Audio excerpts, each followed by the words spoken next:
Buongiorno cari amici, benvenuti anche oggi nella piccola live splash del vostro Maretto Veneziano. Oggi parleremo dei tempi di realizzazione, dei tempi di entrata in esercizio, dei tempi di, come si suol dire, di lavoro, e di effetto, no?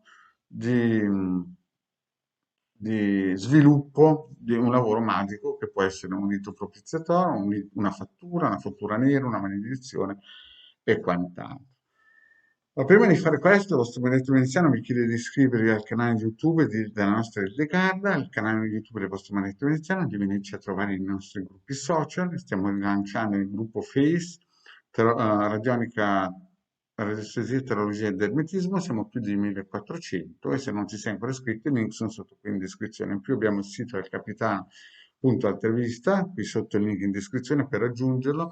Ci sono più di 20 ebook gratuiti che spiegano la radionica, radiostesia e anche degli ebook sempre gratuiti da scaricare che parlano di magia e vari riti operativi gratuiti.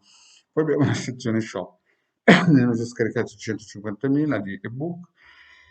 Il vostro maledetto ha già regalato qualcosa all'umanità come più di 2 milioni di circuiti e quadranti radiostetici con tante spiegazioni. E in più in questo canale ci sono più di 1400 pillole di spiegazioni sul il campo esoterico. Bene, iniziamo un po' questa piccola pillola perché ci sono molte persone che mi contattano perché magari hanno visto dei fuochi d'artificio sui social o magari hanno telefonato a qualcuno o a qualcuna che faceva le carte e magari si improvvisa fra una pipatina, un bollito e un talk show alla TV del regime o un giochino su Face, no?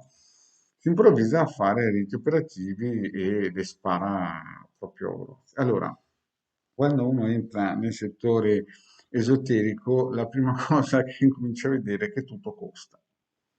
Lo ripeto, quando uno entra nel mondo esoterico, quello vero, quello importante, incomincia a vedere che tutto costa. Certamente a un certo livello, a una certa qualità, ci vuole tempo, denaro, energia, salute fisica, salute mentale, qualità animica e tante variabili insieme, no? Che creano il mago o l'esoterista in gamba.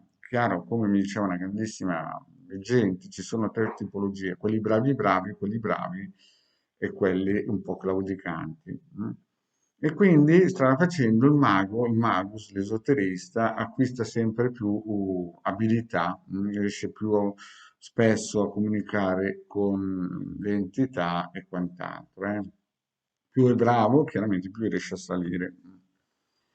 E però il problema cos'è? Che la gente, quelli da TikTok o da New Age o dalla serie Vogliamoci tutti bene o quelli delle paroline, l'assunto quantico, roba del genere, penso che basta comprare un libro, fra un bollito, una telenovela e robe del genere e le cose vengono fatte. Nella realtà, quando si entra sia come operatore, sia come cliente, come utente, ci si rende conto subito che al di là di queste cose che si leggono da fuochi d'artificio, chiaramente può esistere il colpo fortunato, come ho sempre spiegato, può esistere il karma, come ho sempre spiegato, ma ci sono delle variabili che non sono né karma né colpo fortunato, bisogna lavorare soldi. In altre parole, le piramidi non ne hanno fatto in 2 giorni, neanche la Torre Eiffel, e quindi bisogna lavorare sodo, perché quando si entra nel mondo delle energie sottili è come sparare nel vuoto se uno non ha le conoscenze giuste. E si devono usare ad esempio le fasi lunari per avere più energia al momento giusto e meno energia al momento giusto. Quando si inizia, ad esempio, io parlo del lato dell'esoterista, no? Quando uno entra nell'esoterismo, all'inizio arriva come un incendiario, no? Tutto motivato, pensando che la cosa sia facile. Dopo un po', quando inizi a operare, incominci a vedere che gli incominciano a mancare le energie, proprio come se andassi in fabbrica o in una miniera a lavorare sotto a 2000 metri sottoterra. Incominci a capire che quelle cose che aveva sentito o visto nei vari talk show oppure sui vari social, no? Della serie mi chiamo con un nome altosonante, roba del genere, sono tutte, insomma, lasciano il tempo che trovano, no? E poi si rendono conto che magari dopo un'operazione magica sono consumati, cioè si devono andare a riposare perché è come se avesse investito un treno, proprio perché quando si opera non viene giù niente del cosmo gratis, bisogna sempre controbilanciare a livello psicofisico, psicoenergetico e psicologico. In altre parole, è un lavoraccio. E poi ci sono i costi altissimi, i costi del materiale, i costi del posto, i costi del tempio, insomma, tutte queste cose che vanno a sommarsi a questo lavoro, che tra l'altro per chi gli piace è il lavoro più bello del mondo, perché puoi aiutare le persone. Ma purtroppo quando le persone si avvicinano, penso che sia un lavoro proprio perché si è passati come un pendolo, no? Una volta se lo potevano permettere solo i re, gli imperatori, i faraoni, proprio perché era difficilissimo riuscire a fare una cosa del genere.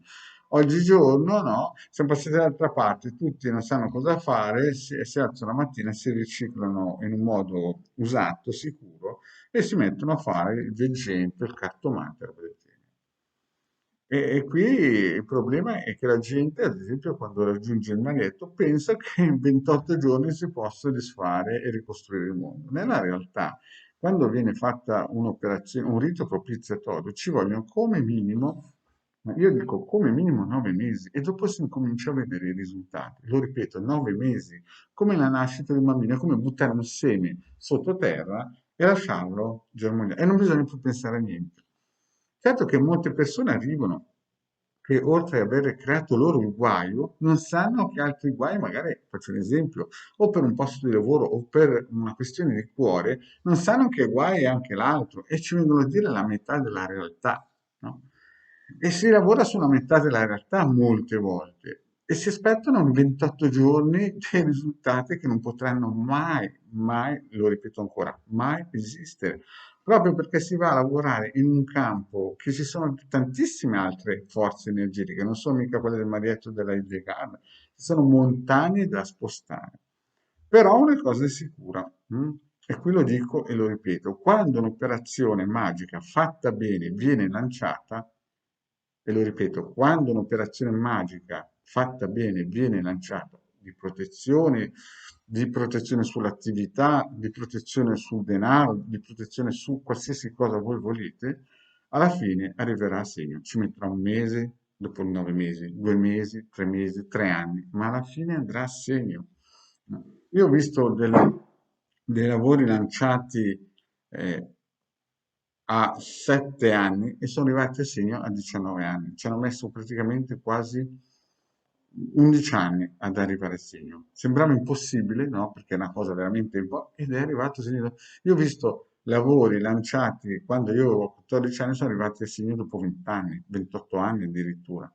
Perché quando viene lanciata, neanche chi la lancia riesce più a fermarla molte volte, se è fatta bene. Quindi, quando un'operazione magica, è vero, ritorno al discorso di prima, l'operatore del settore, l'operatore magico, deve avere un fisico eccezionale, una mente eccezionale, saper lavorare con le energie in un modo importante. Dal cielo non viene giù gratis, quindi ci vuole sempre uno scambio di energie. Per farvi solamente un esempio, una candela che sia operativa ci vuole un mese di preparazione. Lo ripeto, una candela che sia una candela per essere operativa ci vuole un mese di operazione per preparare una candela. Figuratevi il resto. La spada, gli incensi giusti, il cerchio, il tempio, la purificazione, la consacrazione, insomma, tutte queste cose qua, oltre alla conoscenza, la qualità animica e tutto questo, e più le energie fisiche e la salute mentale. Quindi capite che quando si entra in questi campi e vengo contattati da persone che non vogliono spendere niente, non avranno mai niente, proprio perché materialmente già i costi fissi sono così alti che una volta se lo potevano permettere solo gli imperatori, i faraoni, i presidenti di multinazionali e robe del genere, cosa che fanno ancora tutt'oggi. Quindi, cosa voglio dire con questo? Che quando un'operazione magica viene lanciata, se fatta bene, con tutti i crismi, con tutte le cose, va a segno di sicuro. Magari non ci mette 9 mesi, magari ci mette 3 anni, ma alla fine viene. Io ho visto operazioni lanciate che sembrava che era impossibile che arrivassero a segno, ma vanno a segno sempre. Anche se, infatti, alcune volte io le vedevo che Mm. Sarebbero arrivate se, ad esempio, faccio un'idea.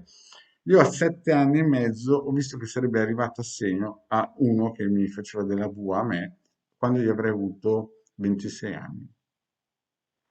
Lo ripeto bene, io a 7 anni e mezzo a uno gli ho detto guarda che a 26 anni tu andrai alla cassa a pagare il biglietto per quello che hai fatto. Lui pensava, perché era mister di quel periodo lì, di essere onnipotente, a 26 anni gli è arrivato il conto con gli interessi di praticamente 19 anni. Capite? Quando una cosa è lanciata, ma anche se la lancia un bambino di 7 anni, no? Se la sa fare, no? Perché carica, ce l'ha dentro, può farsela, capite? Andrà a segno.